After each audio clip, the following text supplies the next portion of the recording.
Hi everybody, I'm Bree the Plant Lady, and today I am joined by my dearest friend, David Sabio. Hello, welcome to the garden. And in this video, we are going to feature David's extensive Clematis collection. It's coming along. Your minds are going to be blown, okay? How many do you think you have? There now are probably about 55. Some are new, so there won't be anything really to show. It's not really worth looking at just the vine, but I can see the health coming along, so I have anticipation for even a better display. So I just want to acknowledge that David is not a horticulturalist by trade, but you're the best horticulturalist I know. Oh, thanks. So I'm just very enthusiastic. Everything Maybe that overzealous. you do in the garden is magnificent. Thanks. And that's 50. I think you probably have more than 50. No, it's probably a little over 50. I know it's last I counted was around 50, but I've added a few new ones, and they're coming along. He's never met a clematis that he didn't love, that he also couldn't grow to perfection. Well, it's worth trying, for sure. It's actually kind of sad that you don't live in England, because you could like win Chelsea Flower Show Possibly. like every year, which I think starts like tomorrow. Oh, wow. So we're right in time. Well, we're for the Chelsea, intro for it then. Right? Hey, we are the intro for it. Yeah. Well, get ready for a super flower-filled educational experience going through this incredible clematis collection here in Central North Carolina. Yes. Zone 7, Yes. almost Zone 8. Right? Yeah. You know, where clematis aren't necessarily like, in love with this climate, but somehow you have figured it out. To some degree. Spring is certainly better, and then I'm slowly figuring out the ones that are summer tolerant or even summer performers. And they're scattered throughout, so we'll see certainly some strong ones today. So, All right, everybody, get ready for it. enjoy. All right, David, So introduce us to this. This is one I only put in a couple of seasons ago. It's tie-dye. Whether or not you're a hippie, this is awesome. You know, splashed blooms. You can see a little bit of heat's on it now, to where my blooms are lax. They were a little firmer this morning, but a pretty aggressive vine as far as I do use a metal trellis to get it up. But this year I have 3 branches going towards the front, up the middle, and down around the side here. And it looks so good contrasted with the yellow of this Chamaecyparis. This is spectacular.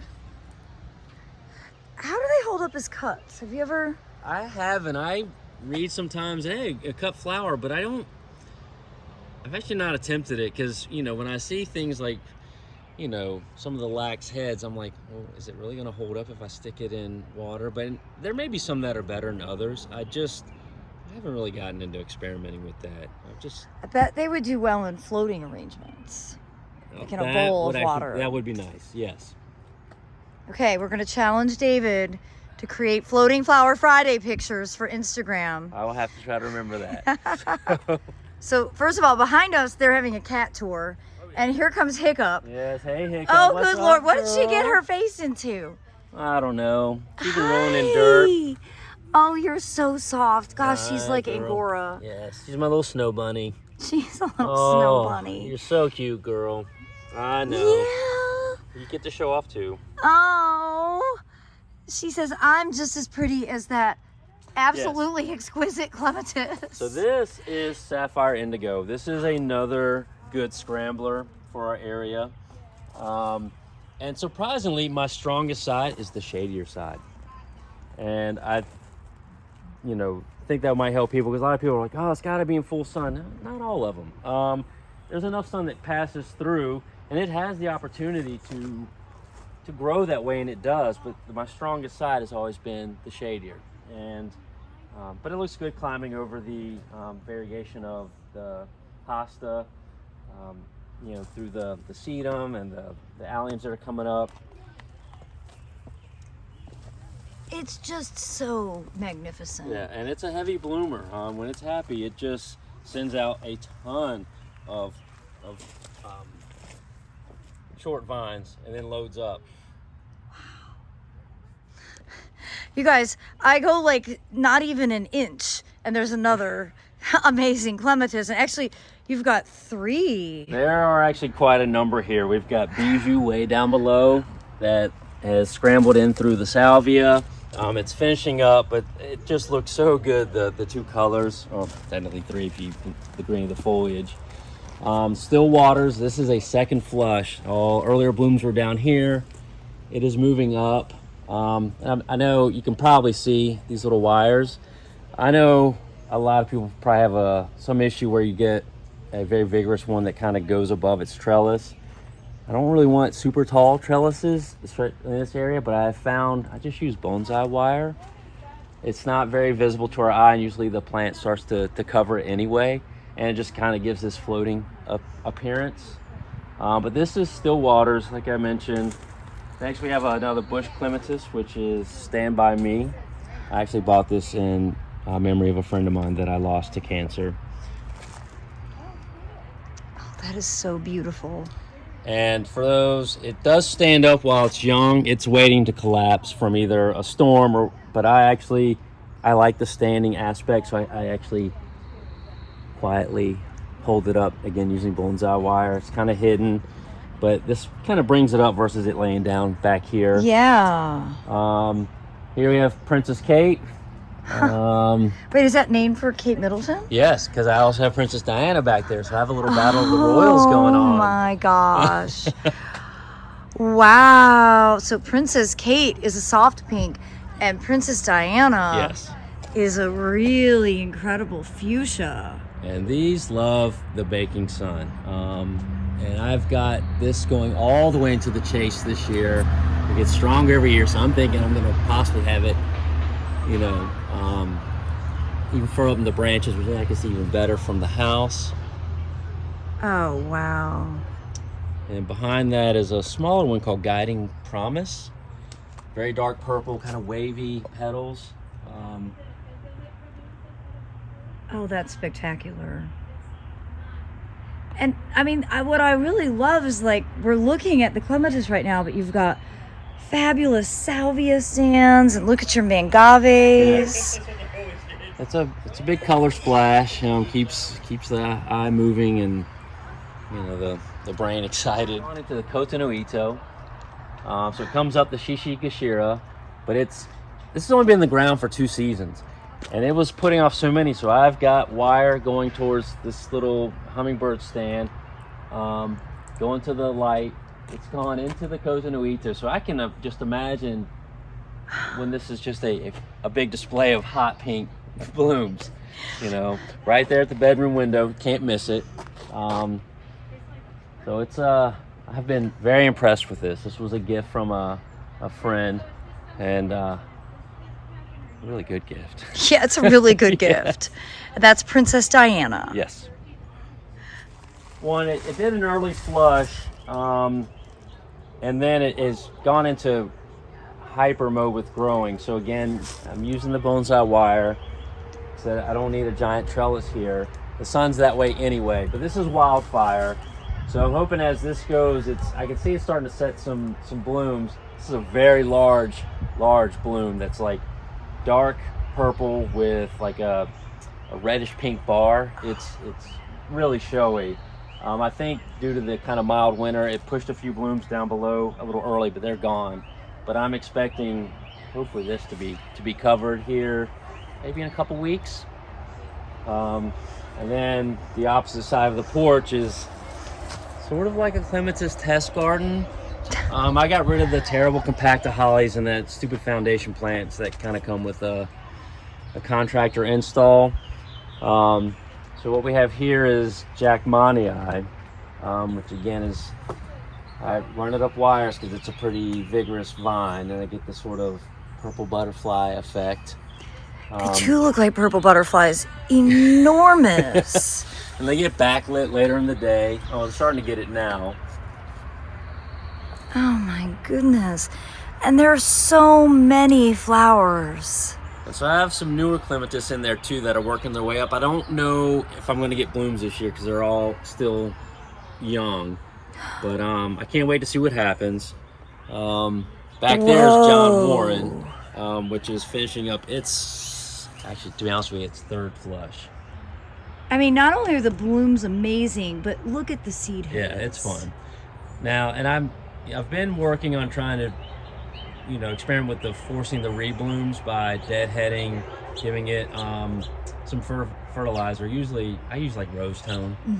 I've had some success. I'm trying to figure out which ones are better than others, and also which ones will tolerate our summer heat. Because I think we might have mentioned before, a lot of these big ones, when the summer heat and humidity gets on it, they kind of retreat. But it's not to where they necessarily die back. They just look kind of weak. So, but some have shown that, give me a few weeks and they'll do smaller blooms. But it's okay. It looks good. But now behind you, I'm immediately distracted. Yes. So this is my oldest tree peony, and which was in full bloom when we were here last. Yes. So this was Shima Nishiki, and we all would love to see a peony rebloom. I joke that I've not been able to, but the closest I've gotten is run a Clematis through it. So this is Saison, another one that keeps getting a bit stronger. This is its second flush. Oh, okay. I see. Wow. And you see the fresh blooms are darker, and then as they age, They start to fade to a very pale lavender. It's just so beautiful. So here is Viennetta. This is kind of one of those holy grails of Clematis. I mean, it's a very heavy feeder. I fret every year that I'm going to lose this, but yet it comes back stronger and stronger. It looks good against this Chemisiprus, which I keep thinking I'm going to take out, but it's kind of hard to do that when it's such a good foil for the blooms. But it has grown up. It's coming over the top this year and starting to descend down this side, which is, it's amazing. This is Clematis goals.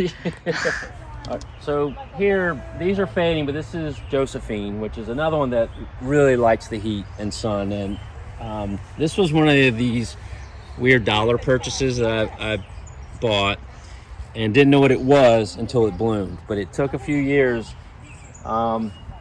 Actually, I'm going to get some more here. The vines start taking off again. But nice pink and white, contrasts well against the variegation of the Goshiki holly. And then that leads over to this experiment that I'm really excited about. Right now I only have one bloom because this is pink champagne, which pushed early this year, and then with some of the cold nights, I think it started to die back, and I was like, I was wondering if I was going to lose it, but it sent up an entirely new, actually, I'm seeing now several vines. I've even got it over here. Oh my God, this is awesome. But this look is amazing, especially while little honey hydrangea is so fresh. It's so bright, with the kind of sheen on it. So I'm thinking in a couple years, these just splashed all through here. And stop and stare for a while. Yeah. They really should just start selling the two plants together. Ooh, that'd be a great idea. I mean, that's a good idea, man. Why don't we see like companion plant marketing? You know? I think we may have just stumbled on our retirement plan. Maybe we should edit this out. Yeah. And keep it to ourselves. Right? And patent it. So here is First Lady. This is actually, I think, the third flush. It's been a pretty epic season for the Clematis this year. I also have a new one, the President, planted because they are sort of quite literally companion plants based on the name. I suspect I won't get blooms till maybe next year. Another fairly new one to the garden is Rhapsody, which it's fading now, but that's still showy. It's certainly not a true blue, but when it's fresh, it's very, very close to blue, even though I know it's still purple. But it contrasts well against the Cripsii Chemisiprus. And behind that is Ville de Leon, which I think its blooms are starting to weight it down because I have it coming up through Spring Delight. Very bright, looks good against the green of the maple leaves. My hope is that actually eventually, as this gets stronger, it'll give me vines in both directions. Clematis Sugar Candy, which is doing so good this year. This one suffered for a little while. It's so beautiful. It's It's a big bloom. This is actually its second flush. So I can see that the blooms are a little smaller. I love this little holding hands with the petals here. Look at that. It's so awesome. I was getting pictures of that this morning. The display flower. Remember, everybody, you can follow David on Instagram as D. _A_ Sabio, SABIO. And we're going to keep petitioning him to start a YouTube channel. I have ideas, I promise. So this is Niobe. This one's been a little bit of a challenge. This is my second try with it. I will admit I'm still not sure I have this placed right, but I wanted to try something different. You always hear the saying, you know, feet in the shade, head in the sun. I don't know that that is an absolute. Actually, it's not an absolute. I think it helps. But my thought was, okay, well, the fence is always pretty much going to keep the roots shaded, and it can kind of come up and scramble either, you know, into these terrible privets or into the elmwood maple or across this juniper. And again, it's still fairly young. I just haven't seen a lot of vigor, but that may be coming. And so it could also just be this area. But this year I planted it, and I took a bottomless pot and built soil around it, hoping that the buds that were under there would send up more vines. I have not had that happen yet, but that doesn't mean it won't. But I know with some of them, there's that recommendation of burying it a little bit. And this also supposedly helps a little bit with the Clematis wilt, which I definitely deal with. It's maddening, a little disappointing. A healthy plant, it's not that big a deal. I just wish there was a perfect solution for it. But this, again, is kind of an experiment, again, whether it's about placement or how I planted it. We'll see what happens. So we're now in the upper backside woodland where it's a little more open. I get a lot of midday to late day sun, so it gets hot up here. Again, I don't irrigate, so it's hot and dry.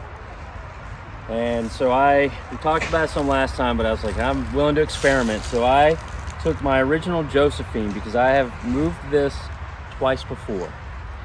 And it never really liked its spots. And even went, I don't know if dormant is the right word, but I've tried to tell people, if it looks like your clematis is gone, don't dig it up yet, because it's liable to resurrect. And this is one of those cases, and this is a wonderful resurgence. So I planted it. A lot of the blooms are fading. Here's a few of the newer ones. But even when the petals drop, you get the awesome fluffy interior. But this, despite the fact that I don't water it, it's so hot and dry, and this is one that wants to bake in the sun. I have vines going now both directions. I suspect it's only going to get better. And I would like to just say that there are a few, like Josephine. Another one is Blue Light, which has dropped its petals, but has another one that's like, I can't remember the terminology, but it's, you know, the center is left. But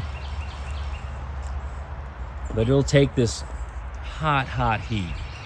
And now that I've gotten established, and again, my practice is a year of TLC. I'll let it get established as best I can. But usually the spring rains and even the winter rains have been enough to get established. I'm getting great displays. Behind you, even though it's done, is Pilu, which is another one that just loves to bake. You see, it's just seed heads now, but it eventually, I think, will cover I'm hoping a whole panel of fence. But you can see it was covered with blooms. Wow. So we're kind of coming into the backyard just before we really head into the woodland. It's coming off the deck. I wanted, quite a mass show here, and what started with just a hydrangea, which was a housewarming gift when we bought it, has then led to this expanse.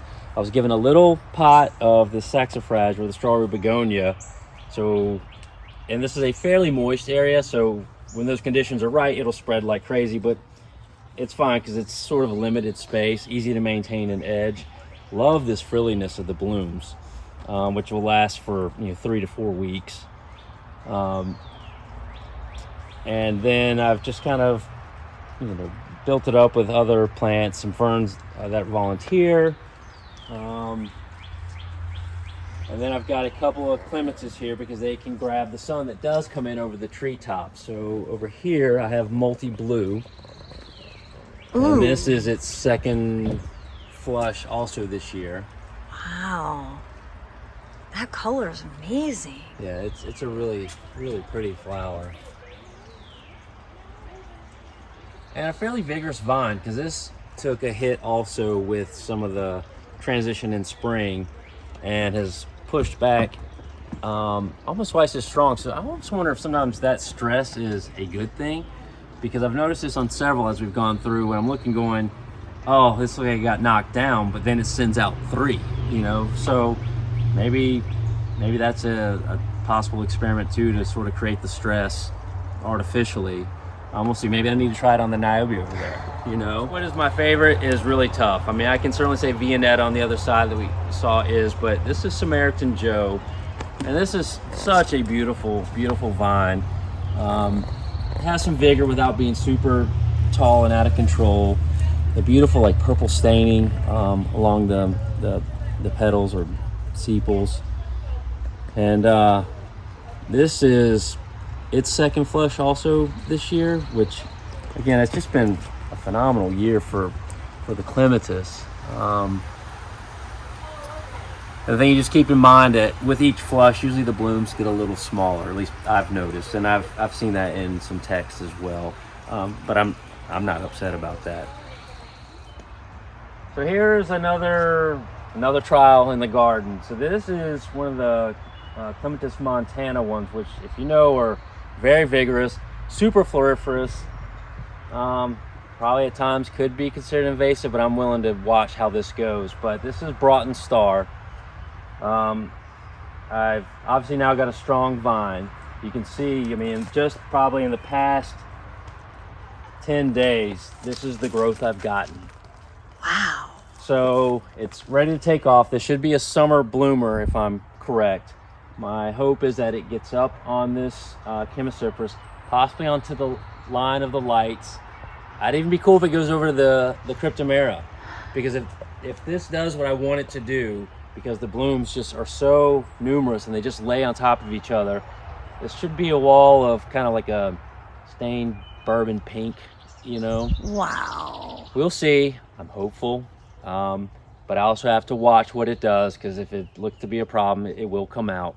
But I think with the slight lack of tons of sun, it will have that restrictive aspect that I'm trying to learn to utilize, rather than lament it.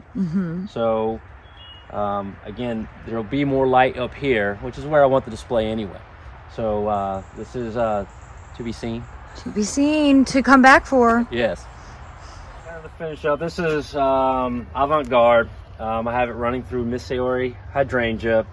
I may need to give something for the rest on because the sun is here, but this has been one that I rescued from bad misplacement. So this looks very healthy. I'm very excited for what should come of this.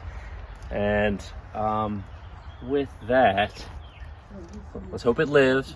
But thank you for coming to the Yarden again, and we'll see you next time. Thank you for your hospitality and for Always. sharing your knowledge. Indeed. And thank you everybody for watching.